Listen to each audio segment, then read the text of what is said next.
Let's jump right back in. And thanks everyone for joining us. No problem. I want to talk about jumping from freelancing to having a company. You know, for me, I was lucky that at the time I was freelancing, I was finding it more and more difficult, and then I met some other people through the WordPress meetup, which you should join, Kuala Lumpur WordPress meetup. I met some people in New York, and we formed a partnership, and that's how we grew into a company. But I'm interested to hear from our panelists. Chef, I think you have, how many people working for you? Sorry? How many people in your agency?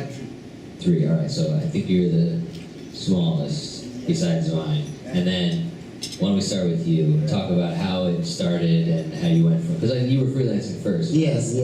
So, in the beginning. Yeah, in the beginning.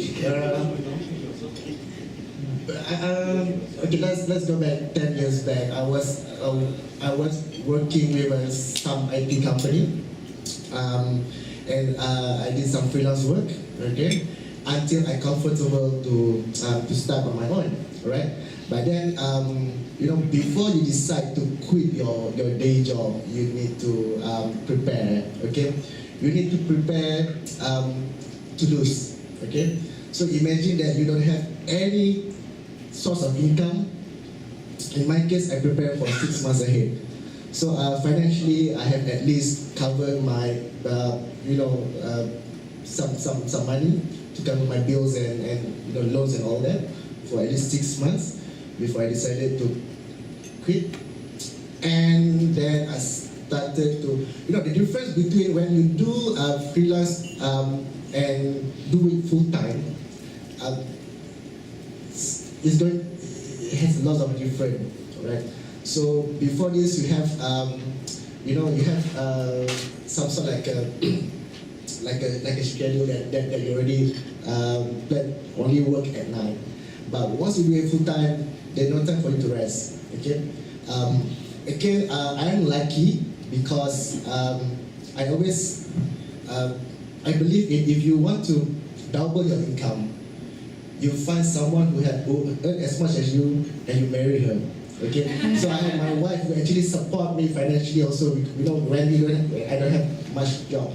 But the secret to every successful business. So yeah, find a wife. Find a wife, and also because sometimes when we started, right, my wife has a day job. So sometimes we always argue, okay, whenever they're on a weekend, she asks to, go out and all that, bring the children out to the park and spend money, okay. I told her that I can't afford to do that, all right. Saturday or Sunday, your holiday, you don't work, but the company still pay you. But Saturday or Sunday, if I don't work, if I don't do anything productive, I probably not get enough to cover the the month or something. So that's the challenge when I started. But eventually, I managed. Okay, so we started to get more jobs, and until at one point, I couldn't manage to manage the job alone. Then I started to find a partner, and that's when we started to evolve. We started to expand the team. Right, that's the team. That's the point I was looking for. So you started off, you quit your job with the savings, with your partner to support you, and started working for yourself full time. And then as your workload expanded, you were able to take on new people.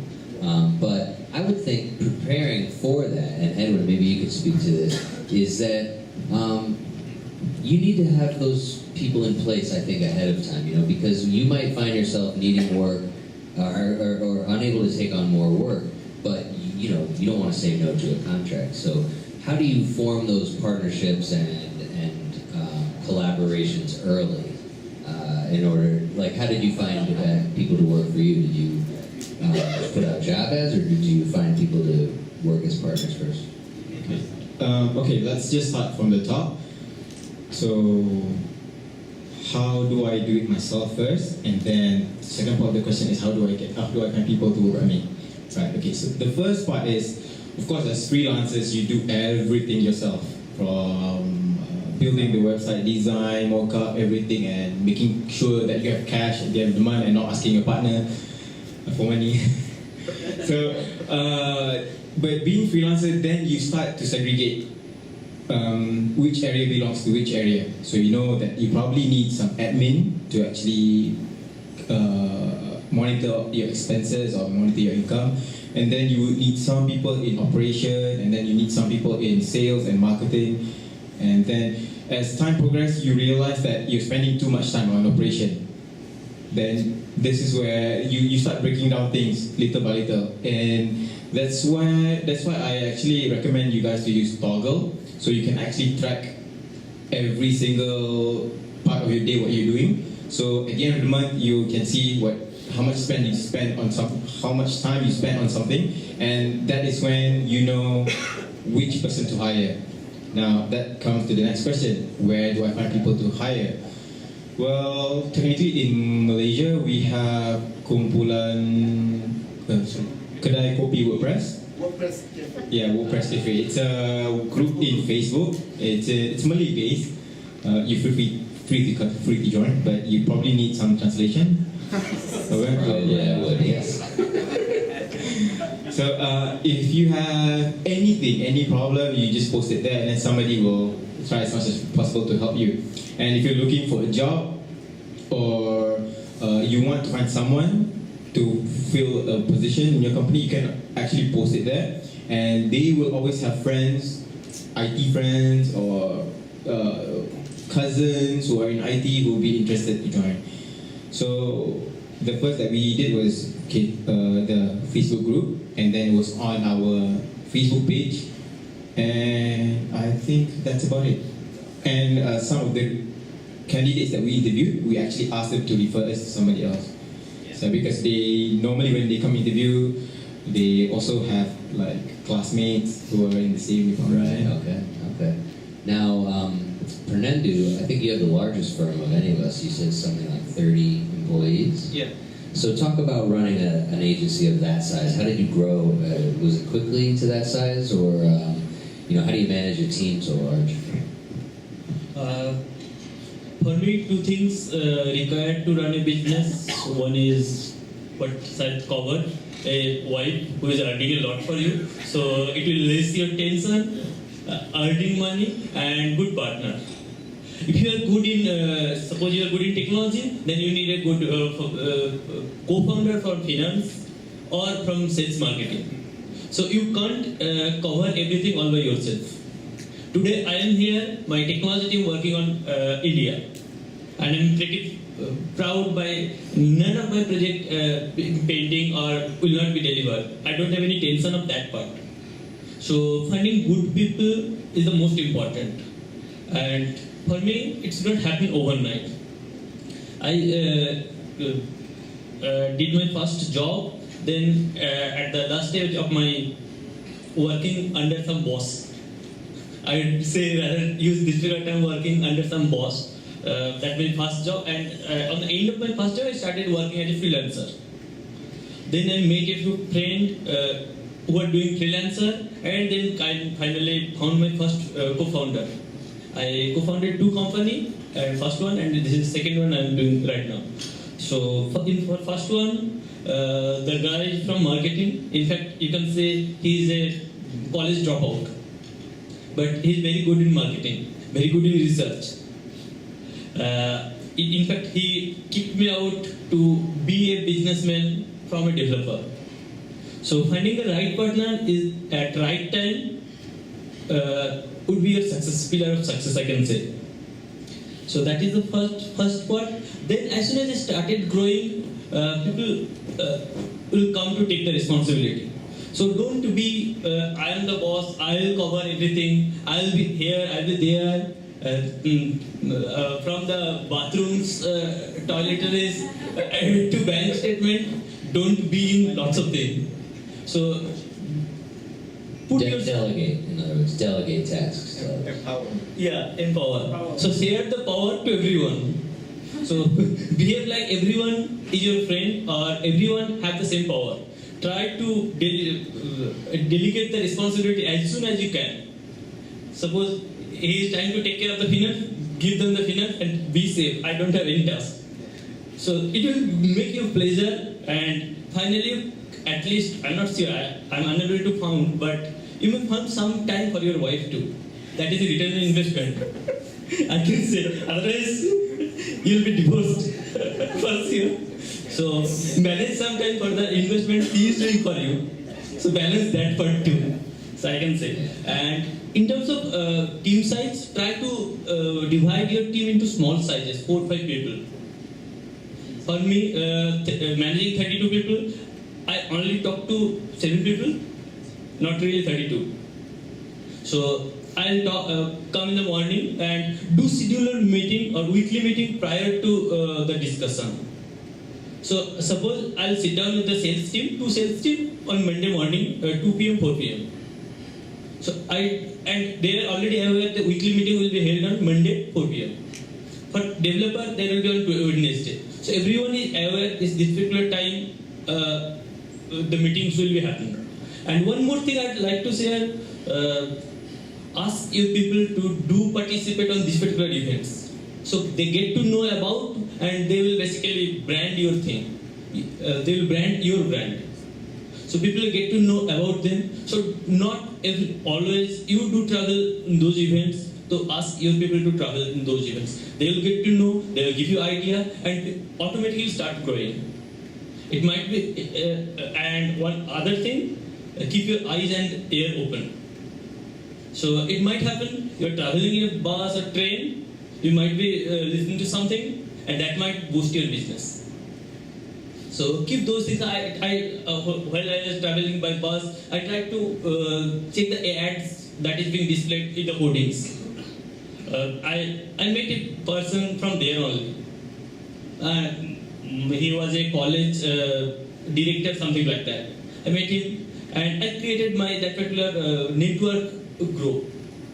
So keep yourself open and those things will give you the boost end of the day. Not sure when, but it will give you a boost. Yeah, that's a good point. I think you really can find business from anywhere, and partners and employees as well as clients, right? So one of the things I wanted to talk about more today is specifically about the WordPress community and how we all use it to run our businesses and the power that it has, being free software that's open source, and some of the questions that we might get from clients. There was a talk in this room earlier where an audience member asked about protecting their code. For example, selling plugins and then worrying about their code being copied. Well, the point is, under free software, your code is supposed to be copied and used by many, hopefully for free, but of course you can charge money for it. But what we're doing here is charging mainly for our service. And we put, at Tadpole, we put in our contract a very specific language about rights. You know, you, the client, retain all of the rights to your things. We have no rights to any of your photos, words, etc. But we also have no rights to any of the code that we're delivering to you, and neither do you. So this is something that sometimes clients overlook, don't really care about because it's not something that they think about. Other times they may have questions about it, and so I thought we might talk a little bit about how we discuss WordPress with our clients, because getting our clients to come to the meetups, for example, is a really important thing to do. Getting them to join in the groups and become a contributor back to open source software. Do you have these types of discussions with clients, Jeff? Does the subject of open source come up, or what WordPress is? It's interesting because the other day I was thinking, let's say we want to build our own proprietary CMS exactly like WordPress. How much do you think it will cost? WordPress has been like a lot. Yeah, a lot, right? So, and WordPress is the contribution for WordPress comes from I don't know how many people. So imagine the cost that comes behind it. So and eventually it's available to us for free, right? And correct me if I'm wrong, the plugins also basically is for you, is free for you to use. You buy and you can use it forever. You only buy the support or for the updates, right? You don't own that thing, the plugins or whatnot. That's right. Yeah. So I think most people, they don't understand that. They think that I buy this certain plugins, but they didn't get the updates because they didn't renew the subscription. Yeah, they thought it belongs to them That's a big forever. one. Yeah. So yeah. Anything? What about maybe for anyone? Clients might ask about updates. If clients, typically they are admins of their own site, and if they log in, they might see your WordPress is out of date. Click here to update. Don't click it. Don't tell your clients that, right? Yeah. My advice is don't click it first. I mean, like it doesn't broke. Don't click it because it might affect some other things that, especially we don't know what other customization that they have. So first, of course, you need to back up first. Do the backup before you do anything else. Yeah, backup is important. So I know some agencies or some freelancers, they just do a one-off time job. Okay, they deliver the website and that's it. And one thing about WordPress, it looks so easy for non-techie. They thought they can do it their own, but in my experience, if they don't actually know what they're doing, they can actually break the site. True. So Yeah, I think Edwin you were talking about that before, right? As far as when we work with a client to build them a new website and then we launch it, we're not really done. I mean, a website is never done, is it? It's when your website is done, I always tell my customer, okay guys, this is your beginning. This is the start for you. So because in every website there's 4 parts. The first is the web design, how it looks like, and then there's the development, the coding involved, and then there's the copywriting or image content. Sorry, there's copywriting, and then there's content. Content is, I don't know whether they want to update, how often they want to update. So these 4 things, they have to make sure it changes from year to year, because from 1 year they probably like flat design, and then as we progress further, maybe material design comes back to picture, Metro UI comes back, I don't know. So all these things are not permanent. The only thing permanent is change. It's always change. Yeah. So when it comes to updating your WordPress, I don't actually call it upsell to my customer, but I always tell them that, hey man, you're going to need to update your maintenance. You're going to need to update your WordPress. But before you do that, let me just have a look. So before you do anything, you back up for your customer first, and then you just tell them how much it's going to cost them for one time, and if there's any charges, like if you intend to do monthly basis or weekly basis or daily basis, or if there's any preventive maintenance. So it comes to a point when we have all this, and this is sort of our it's an agreement with them. We always have a template agreement, so we pass to them and then make sure they understand what they're doing and what we're doing for them. That's a good idea. Have some documentation at the handover period. I find that that's good, but it's also a nice opportunity to turn a one-time project into a long-term client. Like you say, like with a maintenance contract, things like this. And the truth is, WordPress is changing, like you said. It's not just every year, but a few times a year usually. And do you guys have any outreach with clients? I've tried in the past to write some newsletters, like when the new WordPress comes out, but I tend to not keep up with that kind of thing because I don't get a lot of feedback from it. I don't know if you've ever tried anything like that. Have you tried anything like that, Purnendu? For myself, I continuously update myself with WordPress. Last day, iOS 9.1 or something launched for WordPress. So in fact, WordPress itself keep updating.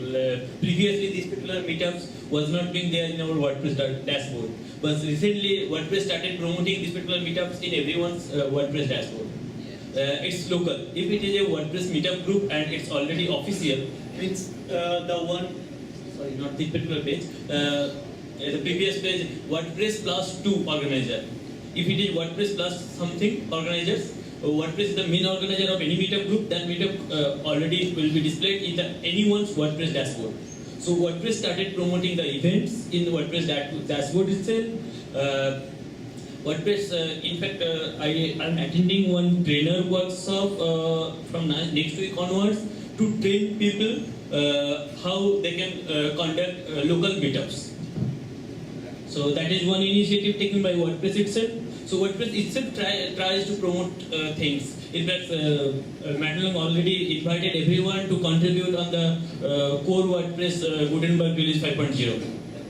It's already the link being shared in lots of blog posts. If you can check, you can got updated with those things. So he's asking for contributors to contribute on Gutenberg. So WordPress itself taking the initiative, but yes, in our meetups, in our local community, we have to take the responsibility to share it or through it.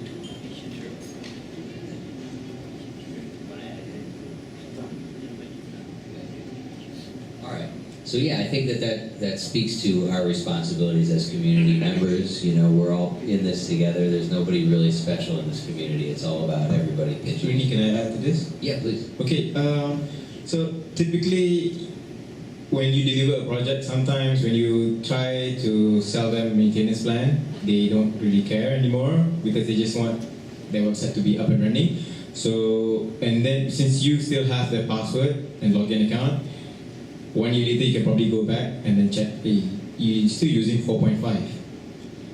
That's when you can actually try to sell your maintenance plan. Hey, we're going to update this for you and this is going to charge 200 ringgit or 500 or anything that's comfortable for you. So normally that's what we do, but the courtesy is that you always try to tell your customers that if something is not updated and it cost maybe is a sensitive issue for the customer, it always is a sensitive issue, but the most important bit is that you have your customers most what do you call that? It's more like an intent. Yeah, you have the greatest passion towards them. You don't want them to fail. You always don't want them to fail. So you always want to update them about something that you think is critical. Yeah, so not just WordPress, but also other plugins as well. Yeah. But I'd like to add something different here. I already faced some issue. If you have the password, it would rather not to use that one to log in on his site. Few people try to put some log or something like that, and if something goes wrong, they will ask you why do you logged in into my site. So I don't really agree with this one. I already faced lots of issues. See, I am dealing with products, and it might happen. Sometimes happen. We might ask clients for the password, and in the mail footer we strictly wrote the thing. Please change the password as soon as we are done. So that later any legal or any other's liability does not belong to us. You can also ask them to just create a user for you. And then WordPress will send you the password. Yeah, that's by default. And as soon as you are done, ask the owner to remove you. It would be better to safeguard you. Otherwise, they started claiming you did that particular change, do this one for free for me. Good point, Purnendu.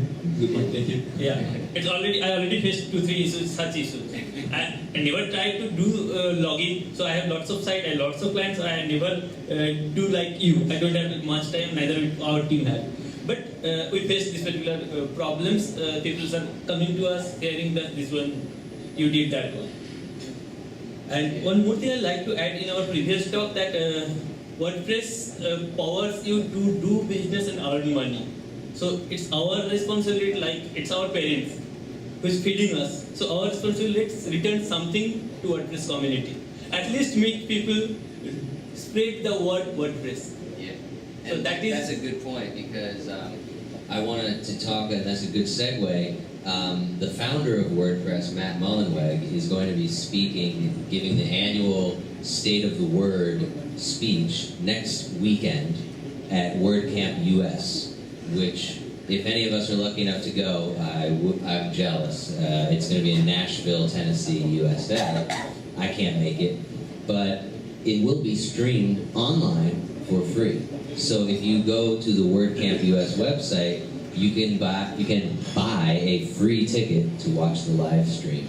And I think, unfortunately for us, it's going to be Sunday 6 a.m. local time here for Matt's keynote speech. But if you want to sleep late, it'll be on YouTube probably later in the week. Can we ask him a question though? I don't think the live stream allows that, but maybe in the future. Maybe during tweet or something. You know, you can have an impact on the speech, though. The other point I wanted to make is you can all go to WordPress.org today and take the annual WordPress survey. Has anyone taken this survey? Yes, I see a couple of the survey takers. It's very simple. It just asks you, how long have you used WordPress? Are you a developer, blogger, etc.? Do you make a living from WordPress? And all of the results are going to be in the speech next week. Matt's going to tell us, how many people are using WordPress, and I'm sure it'll be even more than it was last year. Just like it'll be even more websites using WordPress this year than ever. All right, why don't we take some questions from our audience? Who's got some questions? Here's a question right down here. Yes, being a WordPress designer agencies, right? How do you all perceive regarding on NDA or agreement? This is some of the, I think the critical part, especially is not well matured in Malaysia, especially on the moral part. So how do you shed some light on this? Are you using a conventional standard template reference, or does it really have any consultant from the legal firm who advises be a freelancer in Malaysia, or the IT culture in Malaysia in the law terms, legal ways? So a question about contract. Depends on, NDAs. it depends on what the NDA is about, right? First of all, we're talking about WordPress website, and it's not like some secret formula, cure for AIDS or something. So, to me personally, I don't really agree much on NDA. I mean, if you want to talk to me, you give me whatever requirement that you want. Just if you're really scared about the ideas or something that might affect your business, then we need to establish the trust first before we can move ahead. But Yeah.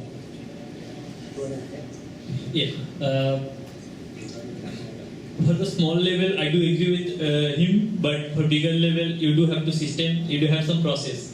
I was not initially, in my first startup, I was not process oriented. My founder was worse than me in terms of process and systems. And initially, we never do this. Yeah, give me the work, I will do that one. That is the promise we supposed to do. But in my current one, we slowly became big in size, so started incorporating those things. So what we do, initially set of questions requirement.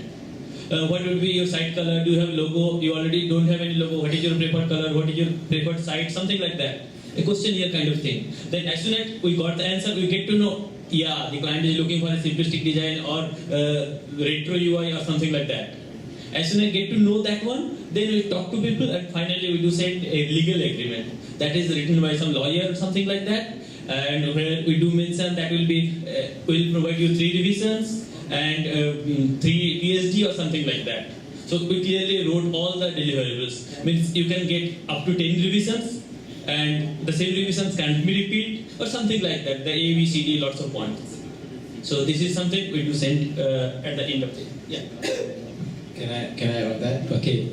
For NDA, for me, there's always 2 parts. The first part is you see how big is the customer. If they're about 3-man founder and they're just startup, they bother to do NDA all this thing. Normally, I just teach them.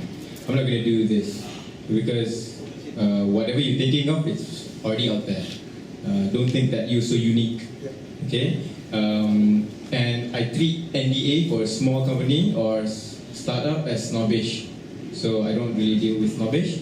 And the second part of NDA is from big companies, because you have to know that they work on execution basis. So every single strategy is being passed down to one person, to another person, to another person, and to you. So when it reaches to you, you have to make sure that you don't leak to the public. So for example, I've dealt with some government website, and they were going to release a certain statement which is quite sensitive in some nature, and sometimes it can affect the oil price, for example, or maybe the housing price. So you cannot leak that. So that's the NDA, that sort of NDA you can actually honor. Yeah. I think that's clear enough for you. Yeah. And how about the agreement between you and client? What kind of agreement is that? Let's say you are any website projects, right? Let's say we have Like a contract? any website projects, right? How do you create the agreement? Is it really based on a legal reference point, or you just refer based on the online samples that you downloaded? Okay, there's two parts to this. You use the legal one, but this is going to cost you money. But whatever the legal rights, you can actually copy paste from that somewhere else. What's important in an agreement, it's about them understanding the words and you understanding the same words. That's the most important bit. It's not so much about the legal. For the legal is when something goes bad, then only you get legal involved. But before that, I think that's just about it. We just make sure that they understand that what we're going to deliver and what they're going to get for their money. Yeah. For the legal part, please take care that the legal law will be applicable to your government. Please be sure that the last line of the year, this will be so and so code, and that would be your legal, but not the client's legal one, because client's legal will not be applicable for you, as you are the local to that particular country.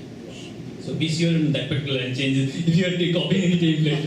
I just also want to add, right, since we're talking about agreement and contracts here, especially if you are an agency or even you're a freelancer, you have a contract, and somehow most people, they don't actually thought of this, but let's say I have a job, okay, and I want to outsource part of his job to Edwin, all right? Yeah. New business being done. Just for example. So in a way, I have to give your cPanel login or what information to Edwin, but then my contract is between you. So it must be somehow stated in the contract that make sure that the whatever the information that is your responsibility, your tenant information responsibility, you. If you want to share it with others, I mean, like it's within your control. Yeah. We actually have a standard contract template that we found through an open source share. That somebody said, I wrote up a legal contract, but it's very simple language. And then there's just one paragraph that's like a bit legal and stuff. But like you said, as long as everybody signs it and everybody agrees to it, it should hold.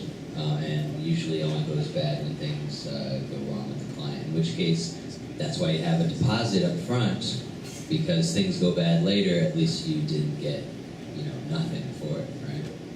Other questions? Who's got questions for our panel? Some wonderful agency heads here whose brains you can pick. I see someone with almost a question on the tip of your tongue. No? Okay. Here's a question. Thank you, sir. Hi, good evening. I'd like to know what's the worst business decision that you took and how did it cost you?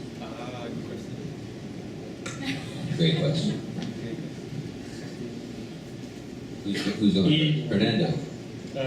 Yeah, let me share my 6 months old experience. It was a $7,000 project. Client asked me, or rather, what I can assume, client shared the same requirement with 3 guys. And meanwhile, I found completed that by someone else. It was not my fault. Client asked me to do this. It was not in the first part of the agreement too. And client asked me, this is the thing you need to done. I'm ready to pay, but get it done within next 12 hours. The next day was Sunday. And our office remained closed till Sunday. So I had to told her that, sorry, we can't do it before Wednesday. And she went dispute on PayPal. The payment was done via PayPal. The initial payment was about $3,500, 50% of the payment, and the project got disputed. Finally, thanks to PayPal, the payment was on via us. So you lucked out there. yeah, for the PayPal laws, check the payment transaction laws, the systems payment you are using. For India, the bank transfer is completely safe. The payment will never goes back to client. I'm a Safe bit for you. safe for me. So I'm a bit skeptical about the agency side while answering your one. You will be looking for the similar situation like me, that how about the refunding the payment. So like that one. And the second part for PayPal, if you are delivering the goods as per promised, they will give the credit to you. They will never charge back to you. So that is for PayPal side. So both the way, agencies are safe. If you are delivering the things too, but if you are cheating, the PayPal will cheat you. Sure. Yeah. All right, let's let these guys talk about their biggest mistakes. Yeah. It's not the biggest decision, biggest mistake I made, but from time to time, I tend to start a job without getting a deposit. So it depends, because sometimes, you know, the clients, the lead, not client here, the lead looks Never. promisable, but you know, but Nice guy. It's a lesson learned, right? Never start work without a so deposit. always ask for a deposit. You know, deposit is important for you. It makes you committed. It makes the client, the client committed. So That's right. yeah. How about you, Edwin? Okay, I think I have two of this. The first one is not hiring people sooner. You know that when doing a web development, there's a lot of things involved. There's the graphic part, there's the coding part, there's the CSS part, and then managing customer. So what we did last time when I was a freelancer was I just did everything myself, and I was actually depressed. I fell down into a dark hole by myself. Even my kids, my wife were there. I couldn't actually see them. But it's just that I got so caught up into work and it just wasn't that good for me. So I think I should have hired help sooner, like programmers and coders or developers, so I can just focus on the business aspect of the web agency. And then the second part is, which I sort of recently learned, is that it's better to aim high and miss than aim low and hit. In that aspect, it refers to your quality of work and the pricing. So if you, let's just say, okay, let's just aim 300, and then you get the job, you're dead, man. You cannot deliver this in 300. It can be more expensive than that. So, and another aspect is you aim for a government job, it's like 5 million, and you lose. Well, at least you learn something. Maybe it's not your field. Maybe you're not there yet. Yeah? So, I think that those are the two things that we hold on to as most. Yeah, but What's the government job to me? Yeah. No, it's true. So lessons learned there. Definitely aim high when you're pitching. Always get a deposit. Never start work without a deposit. And don't overpromise. Keep your clients happy. All right. So with that, we're going to wrap it up. How about a round of applause for our panelists? thank you guys for coming here.